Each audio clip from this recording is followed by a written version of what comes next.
Hi there. So, I'm recording today at the end of my work day. That time to just sit here and kind of veg for a little bit.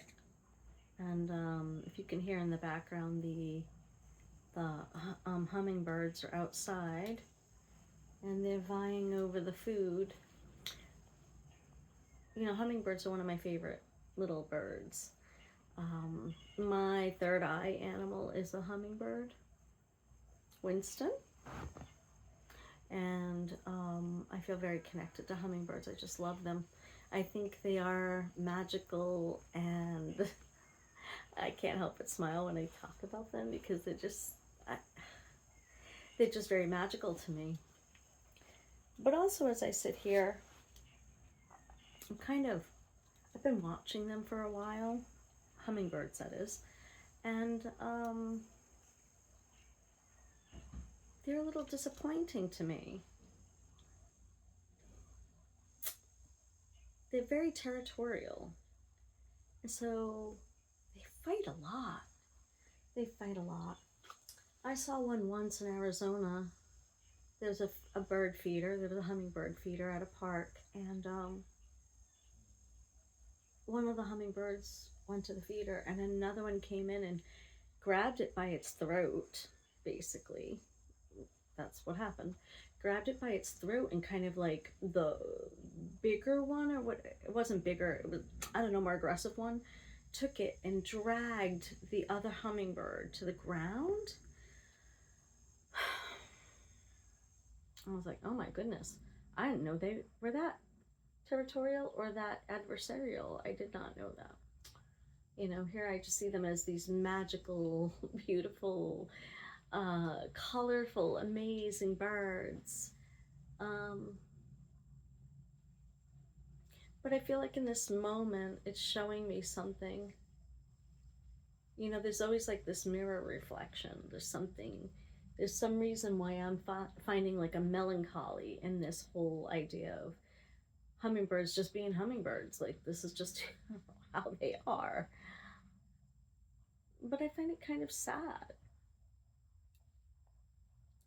How can we have faith that mankind can do it, can come together in unity when even the animal kingdom doesn't? And hummingbirds are just one example. You know, chimpanzees have been known to cannibalize a baby of another chimpanzee, or sometimes their own. I mean, that's just one example that I have at the top of my mind. But um, I don't know. I guess I'm having one of those moments. If I could hermit for the rest of my life and just never come out of hermiting and just be able to thrive and strive, live and be a hermit, I would do it. Can't say it wouldn't be lonely sometimes, because it does get a little bit lonely to be a hermit. Um, I guess I'm just feeling it today. This little feeling of, and you hear somebody hitting metal in the background, which is kind of the feeling I have. It's just like I feel like it's like me banging my head up against something that's immovable and resisting that which has strength and has not changed. A formidable opponent. The opponent in this case is the idea that, you know, I seek peace and harmony around me in my life, and yet I see that not represented through the world that I live in, which is just, you know, how it is. I mean, this is life, right? Sometimes things are harmonious and sometimes they're not. No matter how much you try to shelter yourself from disharmony, lack of peace, I don't even know what to call that, but no matter how much you try to remove yourself from chaos, disharmony, arguing, fighting, it just gets louder. There's not really any way to avoid it. So I'm assuming the reflection right now is to go inward, to go and look deeper within myself at what it is that causes me such discomfort with what it is that I'm talking about, like the fighting with the birds, arguing with each other and being territorial. And I'm like, can't we just all get along? I mean, Jesus, can we just freaking get along? Why do we all have to keep fighting? We have to keep posturing and competing, and it's like a bunch of bullshit. And it brings up anger, I guess, and it's also bringing up this feeling of like lack of being able to control the world around me in a way that feels safe for me. Because it doesn't feel safe when people are warring all around you and fighting and name calling, and I mean making it sound very cataclysmic, and that's not exactly what's being reflected right in my direct world, but it is represented all around me.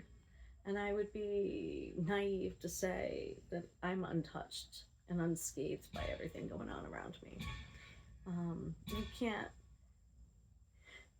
You can't be living on this planet and not have some kind of awareness about, even if you're not listening to the news, the energetics, the energy that flows around. We're all privy to, we're all exposed to.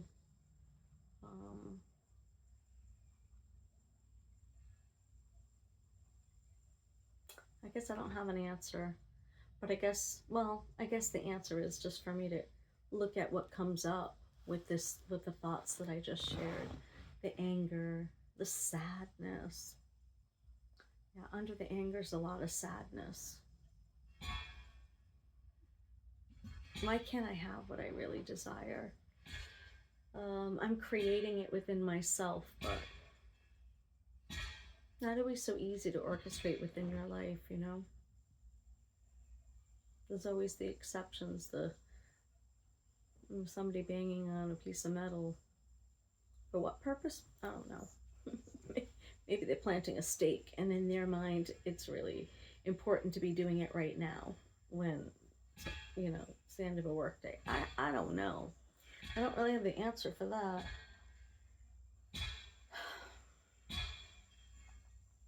But for me, it feels like there's something in that message. There's something in that message about this metal stake being driven into the ground and pounded and pounded and pounded into the ground. Like as if the earth is resisting it. But that point's going to be made. It's going to be, that metal is going to be embedded in that ground no matter what. Anyways, that's what's coming up for me. And you know what? I'm going to be authentic and honest about stuff. Sometimes life feels rosy and beautiful and magical, and other times it just kind of feels kind of crappy. Like, it's just what you do with it, okay? So I'm in this space right now, and I just had that awareness, and there was a shift in my energy because I realized I don't have to sit in this energy. I don't have to. I can acknowledge it, I can allow it, I can see whatever the message is for me, and then I can move through it, which is what I'm going to do right now, which is going to be like, okay, I saw you, I see the futility in the world around me, but I don't need to embody that, and I don't need to sit in that for a whole day or half a day or even an hour, but I can acknowledge what it brings up within me and reconcile that and be able to move through it and say, you know what, I don't have control over that and I don't have power over that, but what do I have power over? I have power over my reaction, how I respond, what I do with it, and how I create the life that I want in ways that make me feel comfortable, safe, peaceful, harmonious. Yeah, that's the message. So I'll see you next time.